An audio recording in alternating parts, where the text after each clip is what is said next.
Şagirdlər üçün sillogizmlə bağlı tapşırıqları həll eləmək çətinlik törədir. Amma çox sadə bir tapşırıqlardır demək olar. Qaydanı bilmək lazımdır. Sillogizm iki hökmə uyğun, onların qaçılmaz nəticəsi deməkdir. Gördüyünüz kimi, birinci hökm ümumidir, ikinci hökm xüsusidir, üçüncü onların qaçılmaz nəticəsi. Ümumi xüsusi nəticə. Məsələn, belə bir nümunəyə baxaq. Sillogizmi tamamlayın. Birinci hökm, müəllimlər ali təhsilli olur. Zəfər müəllimdir. Birinci və ikinci hökmün qaçılmaz nəticəsi Zəfər ali təhsillidir.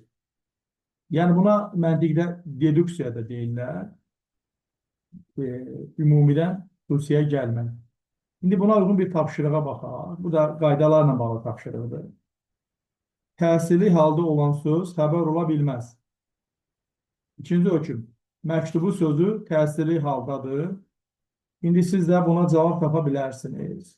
Özünüz buna uyğunlaşdırın və sillogizmi çalışın tapasınız. Çünki bu vacibdir və mən də tapşırığın cavabını paylaşımda qeyd edəcəyəm.